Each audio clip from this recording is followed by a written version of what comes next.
shot from Curry with 0.6 of a second remaining. The brilliant shooting of Stephen Curry continues. Back to Green, into the hands of Spurwell. Fast break down to Weber. He turns. Look up behind the back. And the step and the foul. What a play by Weber. I've never seen a shooting display like this. Never.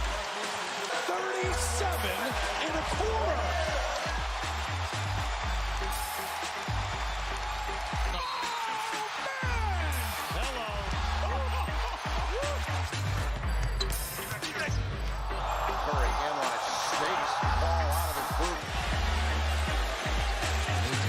Swing and misses. Curry splits the defense behind the back. Fires a three. Oh, he puts it in. What a spectacular move. That could be the greatest move I've ever seen. Here's Curry for the record. It's good. There it is. Stephen Curry, the all-time three-point king in the NBA. Fuck it. We'll do it live. You are in. Where's Huddle with me, Bram, with you per usual. My boy and producer Marcus. What's up, Nation? And our master of all things video and sound, Maxime. How's it going? Gentlemen, I am fired up to announce that the host of the Morning Roast on 95.7 The Game, the lead on the Warriors pre- and post-game coverage, a guy who has gotten the occasional prediction right on this show, and a man who believes the Nuggets could really use CP3 back soon, Mr. Bonta Hill. What's going on, Bonta?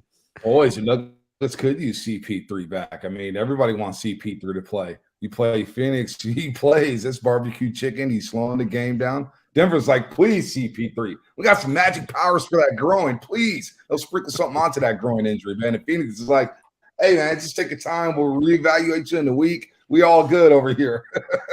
I look forward to your takes every time we have you on. And even though I've been looking forward to this for a couple of weeks, I did not think you were going to say things like, we're going to sprinkle something onto his groin. So nicely played right from the jump, dude. I mean, you never know what's going to be. I got a lot of 6-year-olds who are listening to the show, man. So got to take that. Our brains out of the gutter for a second. Probably that's nicely. It's nicely played. And Maxime, Marcus, I'm going to share something with you boys that I'm a little embarrassed by. So every now and again, not every night, before almost every game, I shoot a text to Bonta.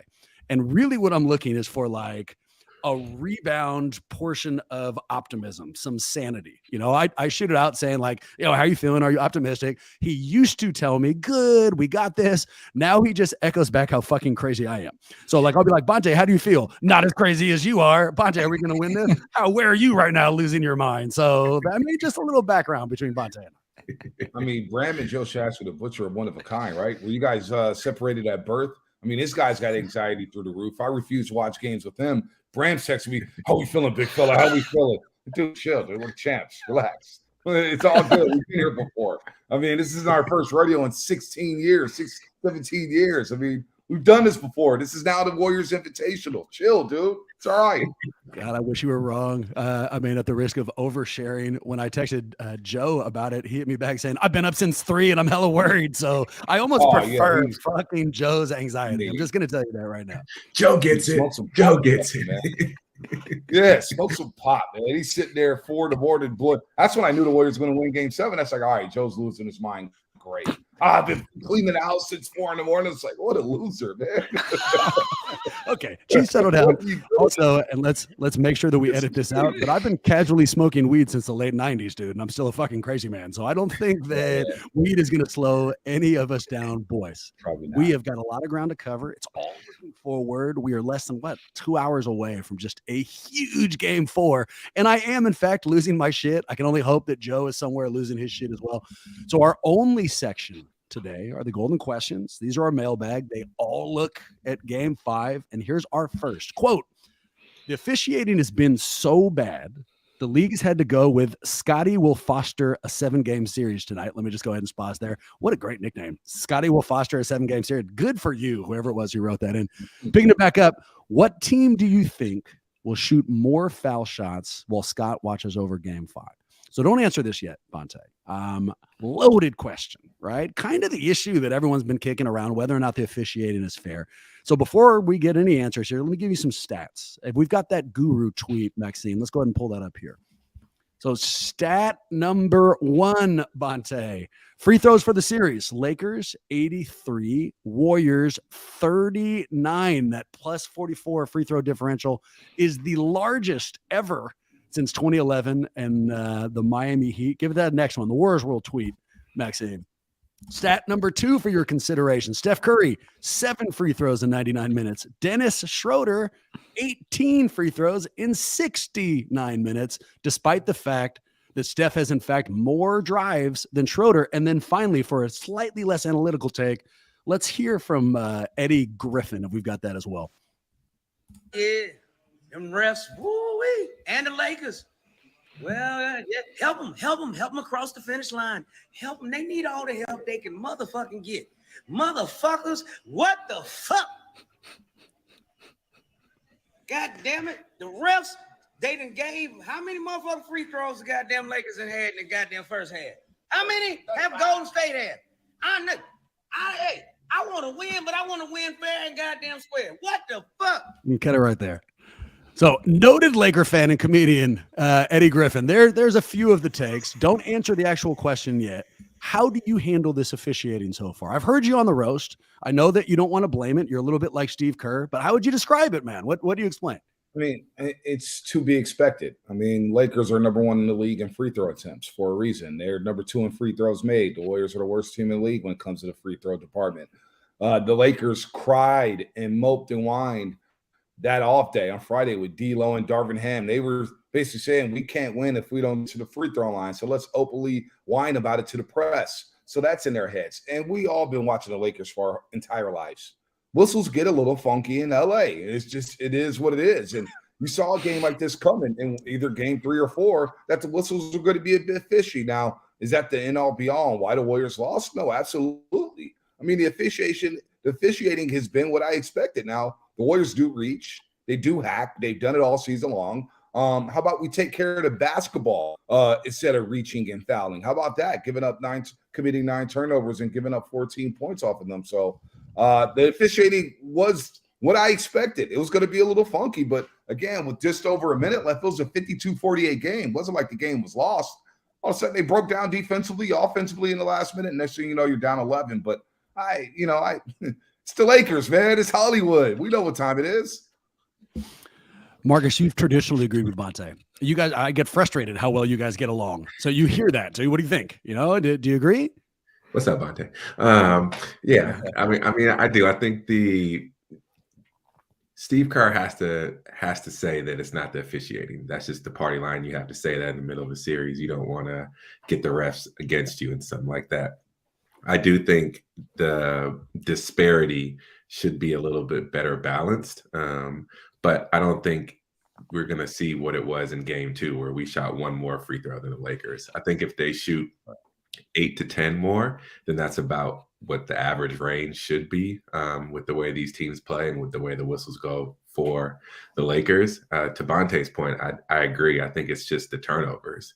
When Steph has as many turnovers as he does assists, that's a recipe for disaster. When he shoots under 50%, it's tough for us to win.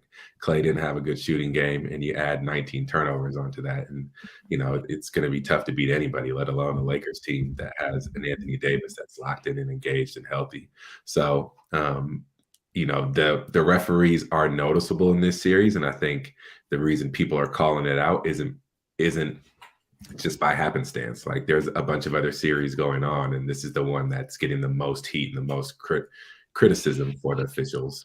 But I do think if the Warriors cleaned up, at least taking care of the ball. I mean, we were up 10, at the beginning of the second quarter, and we were playing well. And then the barrage of free throws happened, and a lot of it was because we were fouling. So, I agree. I think we can take care of the ball better and we'll see better results, but we do have to have a little bit better balance. Otherwise it's 6 on 5. Okay. Maxime, next time we are fucking booking Eddie Griffin. Fuck these guys, dude. Who knows what the hell they're even talking about? It's completely ridiculous. Here, I'll back you guys. I don't think it was only the refs. I think the refs did have a subjectively bad game in the first half in that last one. And then the Warriors never got over it. They took that punch to the face. They started sulking about it, and they took, a kind of a bad situation and made it much worse. So I'm not only blaming the league, but I do think we can say that there's some pretty big disparity here. And I'll go even further. The fact that they're calling in Scotty Foster, I mean, I'm very close to the portion where I think, even if it's not like conspiratorial, I think that the refereeing might be broken this year. And if Scotty Foster comes out and we shoot more free throws tonight, something I'm rooting for, I think the fucking league has a problem, dude. Like there is something that's going on. Well, I thought all season long the officiating was at an all-time worst. Yep. Back in November, I think, Brand, I was tweeting about it saying it's never been worse. And so they're going to screw somebody in the playoff game, but just be prepared for inconsistent whistles. It is what it is. You're going to have to overcome the adversity when it comes to the officiating, because I think all three major sports, whether it's baseball, football, basketball, they've never been worse. I mean, it's awful right now. I don't know if it's because the athletes are quicker, stronger, bigger. Do you need more referees? Do you need more people in the booth? But it's never been worse. In the NBA, you see it here. The fact that we know these referees and we know their reputations, and you know what type of game you're going to get when these referees are on the floor, it's a joke. It is an absolute, I should know Tony Brothers. I should know who Gucci Man is, James Williams. I should know Scott Foster's a good road ref. That's the problem with this league. So, hopefully we get some clarity on some of these rule changes or what we can do. Maybe add a fourth ref. I have no idea, but I've never seen it worse. So you know that they're going to be inconsistent in the playoffs, and it may cost your team a game in the 7-game series. Dude, you're fucking right. So when I think back, right, like over, let's say 10 years ago, and I think of ref names, you know who I think of? Ed Hercules. And only because of how big he was. It was other weird things that would make you remember the ref, not how they called the game, because how they called the game was the same as all the other fucking officials. So, it didn't flip over. Like Dick Bavetta, I remember having a race with Charles Barkley, only because he was old and they made it a big deal, not because of his style of officiating the game. And if we hear Scott Foster and we think anything about his ability to even a series, that's not the best thing for the NBA. They need to get this shit together, which leads to the actual question, boys. Who shoots more free throws tonight? So I will be both optimistic and pessimistic. I think the Warriors do, and I'm not sure it's because of what happens on the floor. Yeah, I don't know, Marcus and Maxime. The Lakers, the problem with the Lakers is, and this is why I can't stand the Lakers, is they're literally Hollywood. They're wannabe actors, a lot of C-level actors on that team that does a lot of flopping. You can touch their arm and their necks are going back like they're fouled. I mean, they all do it, starting with LeBron James. Anthony Davis is writhing in pain left and right, whether it's an eye, side, elbow, rib. I keep up, man. And so LeBron and AD set the tone with all the acting and all the flopping. Then you get Dennis Schroeder doing it, and the rest fall for it. They do, especially in LA, Crypto.com Arena. So I expect the Lakers to have more free throws and to go to, say, Warriors tonight. I expect them to shoot more free throws than the Warriors tonight. I don't think that's going to change. I agree. I think the Lakers shoot 7 to 8 more free throws, but I don't think it's a demonstrably enough difference. I think if we don't have as many turnovers and we shoot the ball a little bit better, then it doesn't make a difference. We're not talking about that. Just because, part of the challenge of relying only on the refs, and especially on Scott Foster, who notoriously isn't the biggest, Golden State Warrior ally when it comes to being a referee, is that, you're not owning up to what we're doing wrong and how we're playing. That's contributing to the losses. So, ultimately I think they shoot more, but I don't think it's because the referees are still in their pocket. Maxime, I'm going to you on this next one. Last take on the officiating, and then we'll get your take on the starting five. I heard a quote. I should have pulled it, but it was Darvin Ham talking about this. And instead of running away from it and avoiding essentially what you just said, Bonta, he leaned into it and said it's something they practice, that they run drills, that they literally put themselves in scenarios where they practice drawing fouls. And maybe it's the old man in me that just seemed bullshit, but it also could be really fucking smart. It's guaranteed points at the free throw line, and maybe something the Warriors should consider. But okay, enough officiating. Next question goes to you, Maxime. Quote: over the past couple of games, we've seen Kerr replace Loon the Legend with JMG. Who do you think starts tonight? Yeah, it's right. We saw in the last series when Draymond got suspended, he came off the bench for the next couple of games before Steve Kerr reverted to putting him in the starting lineup. I think so long as it was working to have him out, you keep him out. Once it stops working, you change it up. I think, the value of not having Looney and Draymond in at the same time, right, is that you're not clogging up the paint, you're spacing the floor a little bit more with JaMychal Green. So, I don't know who it's going to be, but I would be surprised if JaMychal was in the starting lineup at this point because, it clearly didn't work. We got blown out in the last game. What do you do, Bonta? If it was you, Kirk gives you a call. He stops by the gatehouse. It's like, fuck, dude, I don't know what the hell's up. You've been doing a great job. I need your take. Who should I put in the starting five? How do you answer it? Well, I would roll the same starting five back with JaMychal Green because he was wide open on those 3-point shots. However, I know the new starting five. I know the new starting five. We know who's starting. There's been a lineup change. Should we break that news or what's up? 100% we should. But let the record reflect before Bonta does this that we covered this shit before we hit fucking record. What? I didn't even hear it. Who's starting? Gary Payton II is starting tonight. GP2 in his starting lineup. And it's very interesting to me because, again, when he was in with Draymond Green in game number 1, his spacing on the floor was condensed. It was congested in the paint. His three's not hitting. He hasn't been the same defender that he was a season ago. I'm a little stunned by this. GP2 is going to get the start for JaMychal Green. So JaMychal Green and Looney off the bench. I still think you need to play JaMychal a little bit because of that threat of the three-pointer. I like him out there on the perimeter.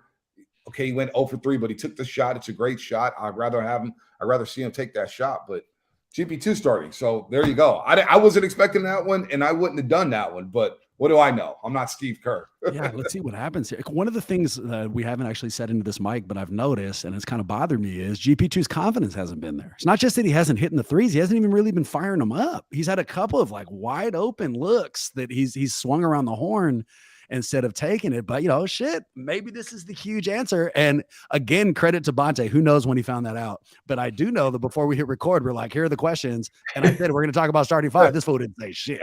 What? He changed his facial expression. He just sat there knowing it was GP2 and was just going to throw that down.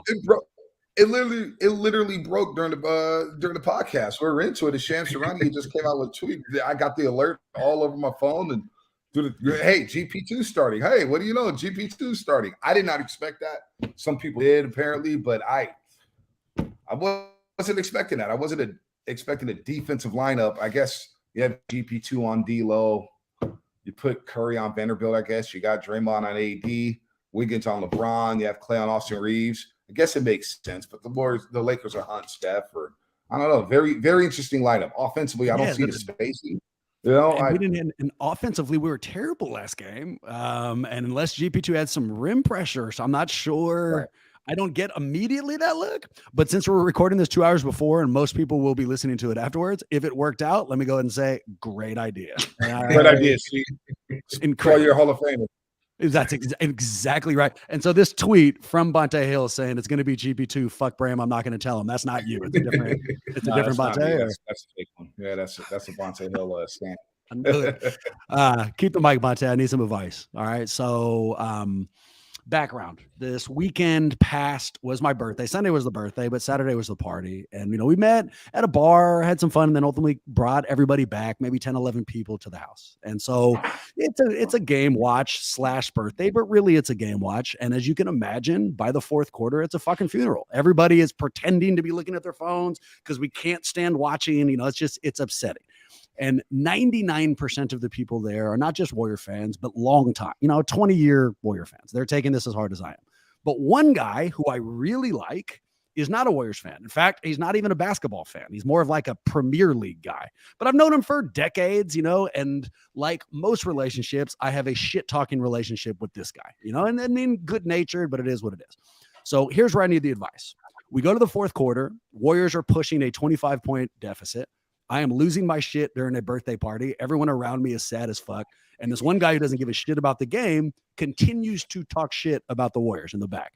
He doesn't know enough to hit, like educated shit talking, but, this is what happens when you move to San Francisco. They never had a shot, these kind of things. All right. So you know me, you know how aggressive I can be. Also, I'm going to put you as the expert in this area, how sports should be consumed, and then, how we should all act in that watch party scenario. Acceptable? Is, he doesn't care? Is he allowed to shit house the team? Or fuck, dude, it's a Warriors party and maybe you should back off? I don't know what the hell you were doing there. You had to use an excuse. Personally, it's game 3. Babe, birthday party's all good. I got to watch the Warriors. I'm not doing it at a birthday party. And once you get to the birthday party, you get a clown like that talking. I think you just got to clap back. You just got to be that guy and clap back, Bram. Got to be the guy clap back like, yo, chill, dude. You don't know nothing. And just put him in his place with info and intel. That's a tough scene, man. How the hell did you end up there? Well, I mean, to be fair, it was my birthday party, bud. So fucking, I had to be there. I wasn't gonna leave my own shit.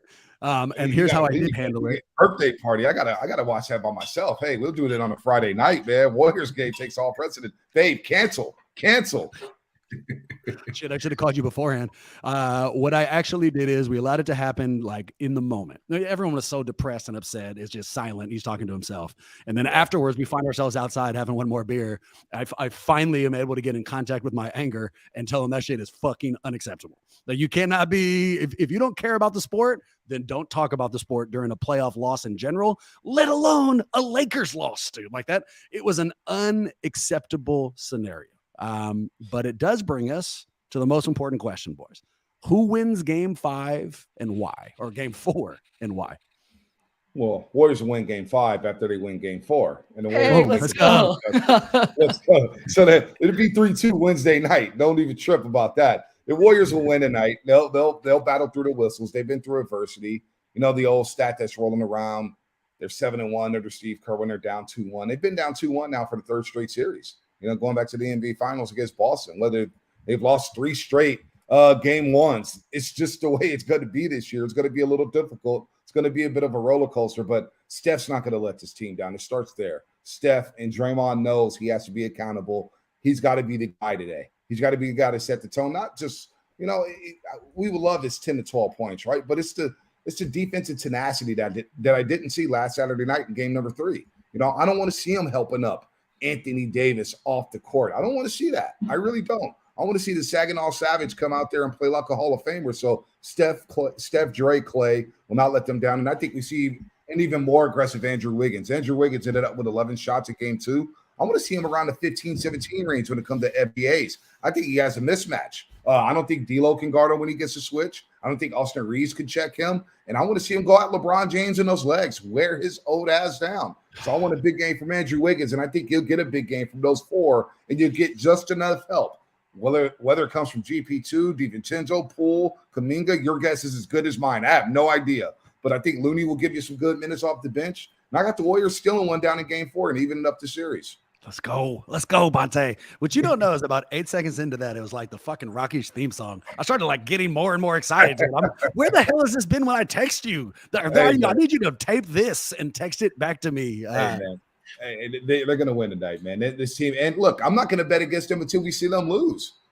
Undefeated in the West under Steve Kerr, I'm not betting against this team until I see it. I have to see it to believe it that they're not going to come out of the Western Conference. So I think they show up in a major, major way tonight down at Crypto.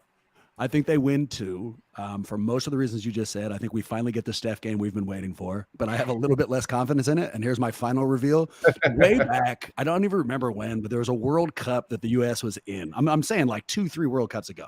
And Nike unleashed this ad where they had a big crowd, and that one guy goes, "I," and then they answer, "I," and it goes up to, "I believe that we will win," and then the crowd starts chanting it. I listened to that shit in the fucking commute over to San Francisco today, screaming to myself, "I believe that we will win." So I don't know if that's like to just convince myself or to, like, you know, propel it forward, but that's where I'm at. MT, what do you think? Yeah, I think we win as well. I don't think it's a blowout, but I think the even number curse of Anthony Davis, the wild inconsistency of how the Warriors have played up and down. You know, we just had a big down, so I think we have an up in this game. And I think Steph and Clay shoot a little bit better. I would like to see Kerr play Kuminga a little bit more. To me, he's like a copy of Vanderbilt and what he brings to the table. So a little surprised that he hasn't gotten some run and try to neutralize Vanderbilt's impact to the game. But GP2 is GP2, and we'll see how that works. But I think the Warriors pull it out. MT, over under 10 minutes for Kuminga tonight. What's your guess? Not what you want, but what do you think will happen? What I think will happen under. Yeah. All I think you might be right. Maxime, what's the guess? Not for over under, but who wins tonight? Yeah, I mean, I think we pull it out, but I'll tell you what, I'm nervous, and I think this is the reason. This is the difference between me and the boys that are going to be taking the floor is, they've been there, right? And it's really easy for me to fall out of that mindset, and I don't do all of the things that they know how to do between games, leading up to the game. They've processed these big lights before. They've processed these being down in these kinds of situations and knowing how to fight back and knowing how to deal with the rotations and taking a punch to the mouth and not falling over.